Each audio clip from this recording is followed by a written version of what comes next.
So my name is Lennart Lopen. I'm originally from Germany, emigrated to the United States in 2007, and I've been a space fan my entire life, like I think from my 8th birthday on.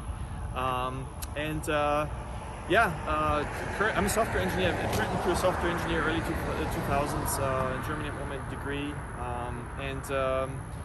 currently I am involved in a cryptocurrency company by Federal. We're one of the largest Bitcoin ATM operators in the United States, and I just had some business in Houston, but I had to drive down here and see Starbase. So I'm still in total shock and awe. I'm completely blown away.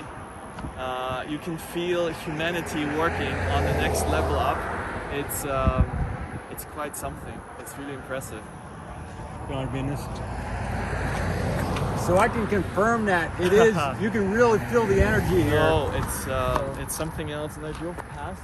Well, first of all, I had to stop. Right, I was filming, just coming down the road, and then I had to stop where the boosters are, and you see them sitting there, and it feels like outerworldly.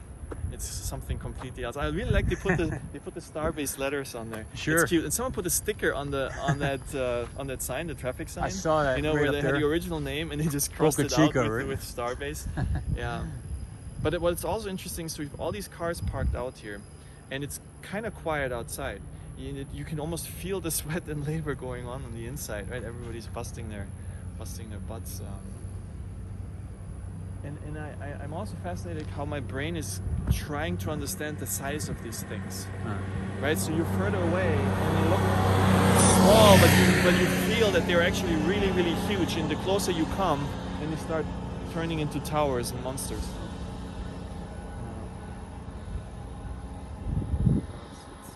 So have you always been interested in this kind of stuff? Or Yeah.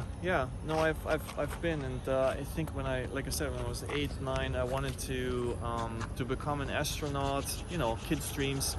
But I grew up in Germany and Austria, so it's not like we have a space industry over there. Especially there's the 80s, 90s with the Challenger catastrophe. Actually, that really was a tough thing to witness. I was very, very sad, and that, you know, through human space exploration back, you know, there was really no alternative. And I started studying computer science in the early 2000s.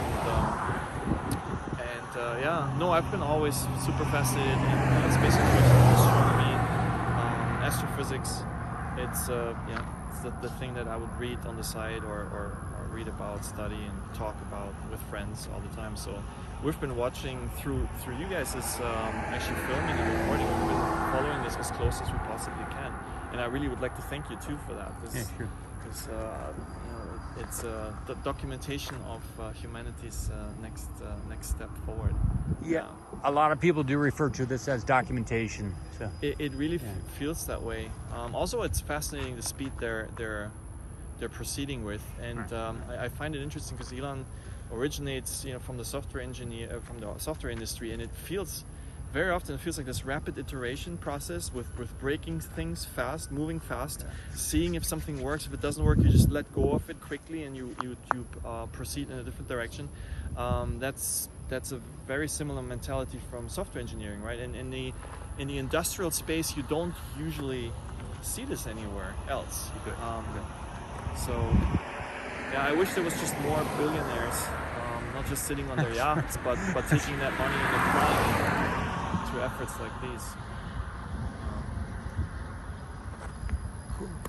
cool. And what's up with the Mars coin? You said. Oh yeah, Mars coin. So Mars coin is that's funny. So all these side projects, right? But I did one project in 2014, early 2014. I started. I launched actually Mars coin. Was interested in when Litecoin came out. There were all these different coins, and I personally was a little bit distraught with the scam coins, all these weird coins that came out, and I thought I didn't really want anybody to take the name Mars coin and just run with it and create like a scammy rip-off project. So I registered the domain, and with a couple of international friends, actually, we launched Mars coin 2014, and the idea was that one day that was for sure.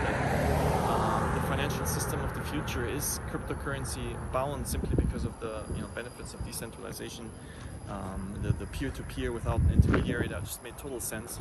And we thought, well, maybe in the near future we might have colonists go to Mars, and they will launch a blockchain. And why not one where people on Earth already participate in it, and kind of create a blockchain of Mars enthusiasts, if you will.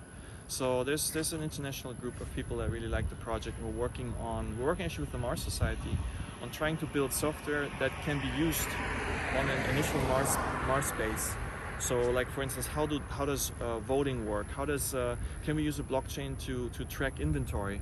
Can we use a blockchain to register, for instance, our experimental data?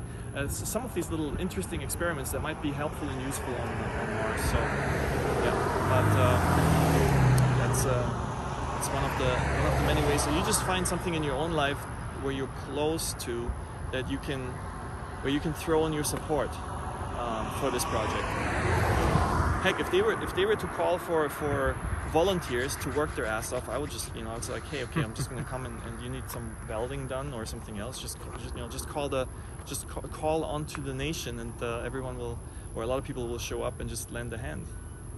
So it looks like you're married too, right? Yeah, I am. I am. How long has that been going on? So this is my second marriage, All right. and this particularly wonderful lady, shout out Janina, she is completely on board. So I just came here, and I remember I joked. I said, like, "Where's my ride to Mars? Not ready yet," but she would be completely on board. So Will she go with you? Or? She would go with me. Oh, good deal. Yeah. So we'll be playing Pioneers on Mars.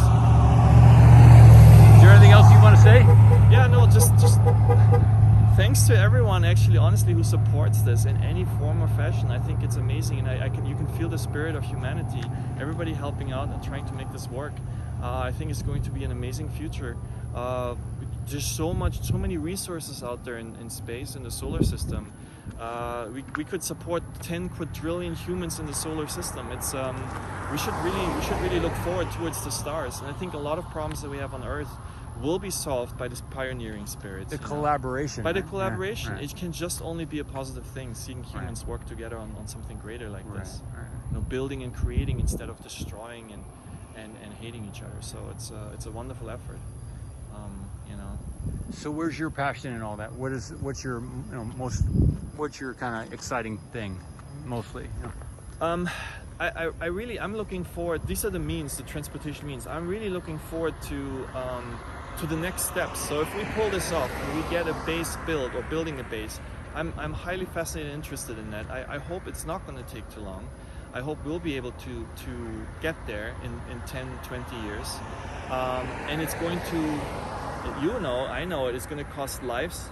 It's going to cost sweat and massive efforts. I just hope nothing happens to Elon, and I wish there was really more like-minded individuals that would maybe even invest in the technologies that would come in handy. So for instance, there's Mars simulation, the Mars Desert Research Station by the Mars Society. That's in Utah, okay? But the amount of people that support it is minuscule. Like, why aren't there more millionaires or interested people kind of really doubling down on the technologies that we will need when we get to Mars? There's lots that could be done, and why not experiment with that right now here on Earth and build that technology out? So anyway, thank you very much for letting me. Over. Take care. I know you do it this too. Yes. Yeah. See you on Mars. See you on Mars, everybody.